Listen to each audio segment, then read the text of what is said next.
Assalamualaikum warahmatullahi wabarakatuh. Apa kabar teman-teman semua?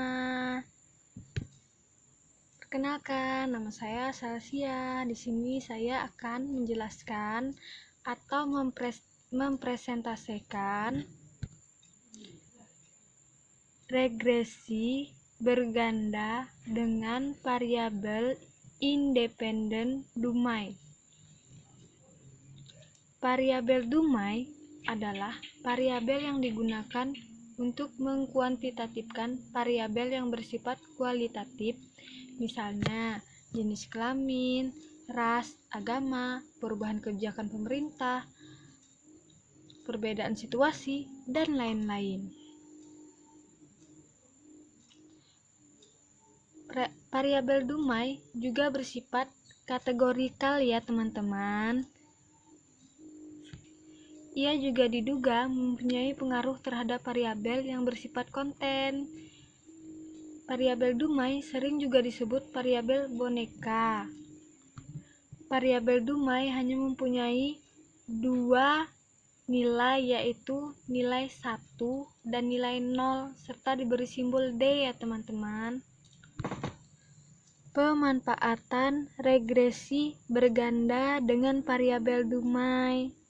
Tujuan menggunakan regresi berganda Dumai adalah memprediksi besarnya nilai variabel tergantung atau dependen atas dasar satu atau lebih variabel bebas atau independen, di mana satu atau lebih variabel bebas yang digunakan bersifat Dumai. Dan tadi sudah dijelaskan, variabel Dumai adalah variabel yang digunakan untuk membuat kategori data yang bersifat kualitatif.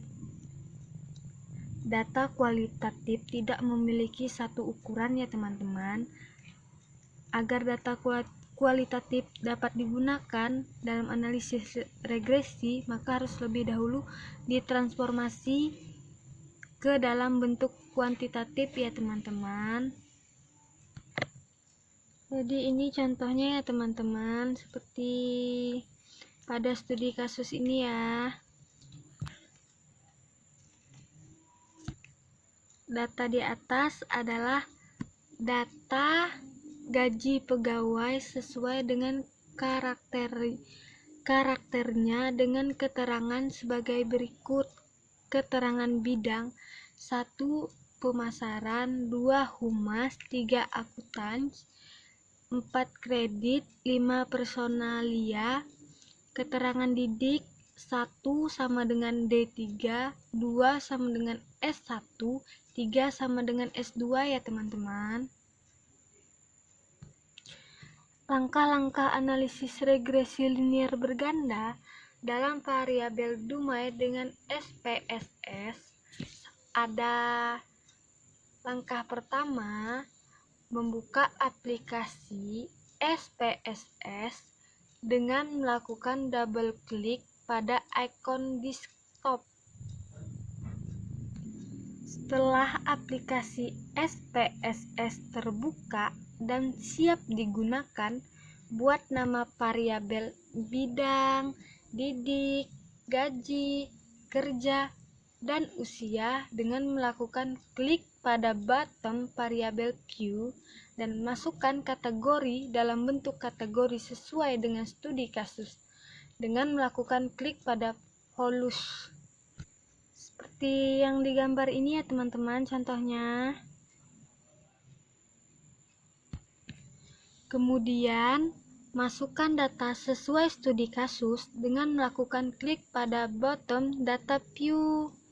Seperti ini ya teman-teman datanya.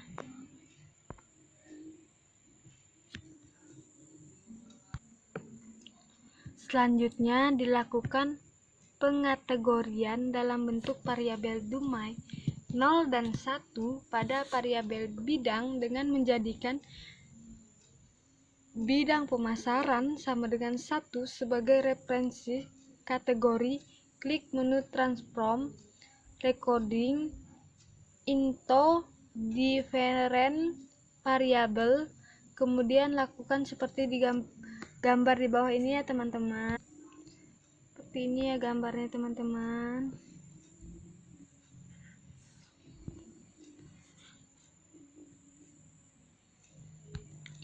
Langkah seperti langkah 4 sampai terbentuk 4 variabel baru, yaitu BD1, BD2, BD3, dan BD4.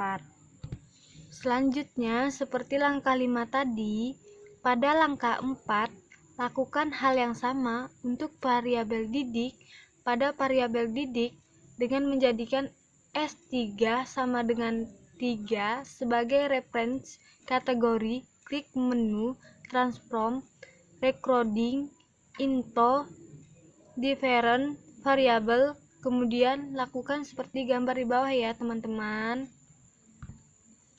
Seperti itu ya gambarnya teman-teman. Selanjutnya, lakukan seperti langkah 6 sampai terbentuk 2 variabel baru, yaitu DD1 dan DD2. Langkah 8 juga ya teman-teman, variabel yang terbentuk dari langkah 4 sama dengan 7 ya. Di sini juga kita akan membahas analisis data.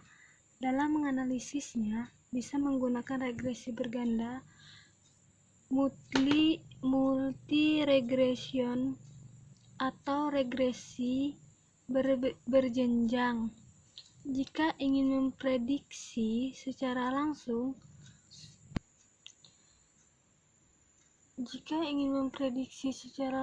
semua variabel independen, kita bisa menggunakan regresi berganda.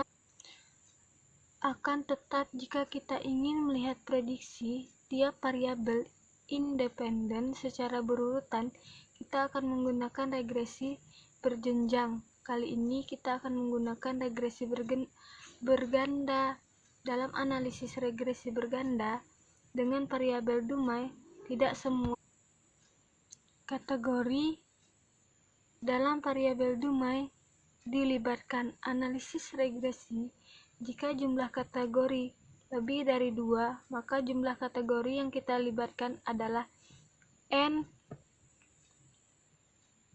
kurang 1, buka kurung, N sama dengan jumlah kategori, tutup kurung. Analisis regresi dengan menggunakan variabel dumai memiliki kompleks. Hasil analisis ini mempunyai kemiripan dengan analisis kovarian, namun memiliki sistematik yang sedikit berbeda. Sedangkan regresi variabel dumai dengan 2 kategori, regresi linier, tidak hanya terbatas digunakan untuk memodelkan hubungan di mana variabel bebas bertipe data interval atau rasio saja. Regresi linier juga bebasnya bertipe data nominal. Dalam beberapa model regresi sering ditemukan variabel kualitatif. Variabel kualitatif ini bisa dalam bentuk kelas, kelompok, tingkat, dan lain-lain seperti yang saya jelaskan di awal tadi ya teman-teman. Kasus seperti ini dapat diselesaikan dengan metode regresi menggunakan variabel dumai, hanya saja belum memperhatikan teknik menyusun variabel dumai dalam analisis regresinya.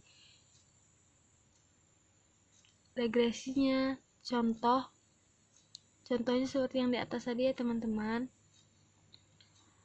Regresi variabel dumai dengan 2 kategori atau lebih. Model regresi dapat sebagai berikut: Y sama dengan B0 tambah B1X tambah B2D2 tambah B1D2 tambah E1. Membandingkan 2 regresi dengan variabel dumai secara implisit, teknik menggunakan variabel dumai pada dasarnya mengandung asumsi bahwa variabel kualitatif mempengaruhi intercept tetapi tidak mempengaruhi koefisien kemiringan dari berbagai regresi subkelompok. Asumsi ini dapat dihindari dengan menggunakan teknik polling mengelompokkan, misalnya dari model regresi Y sama dengan B0 tambah B1 D1 tambah B2 PD tambah E1, di mana D1 sama dengan dumai jenis kelamin, PD sama dengan pendidikan. Kita dapat mengubah model ini dengan meregresikan secara terpisah antara pekerjaan perempuan dan laki-laki. Contohnya tuh regresi untuk pekerja perempuan, Y sama dengan B0 tambah B1 PD tambah E1. Sedangkan untuk laki-laki, Y sama dengan B0 tambah B1 tambah E1. Catatan, bayangkan sampel untuk laki-laki dan perempuan tidak perlu sama. Jadi sampel laki-laki dengan perempuannya tidak perlu sama ya teman-teman. Semua ini dapat diuji jika kita mengelompokkan semua sampel laki-laki dan perempuan dengan memodifikasi model menjadi Y sama dengan B0 tambah B1 D1 tambah B2 PD tambah B3 dalam kurung D1 kali PD tutup kurung tambah E1. Terima kasih atas perhatiannya. Kurang lebih saya mohon maaf. Demikian presentasi saya. Semoga bermanfaat untuk teman-teman semua. Terima kasih teman-teman. Assalamualaikum warahmatullahi wabarakatuh.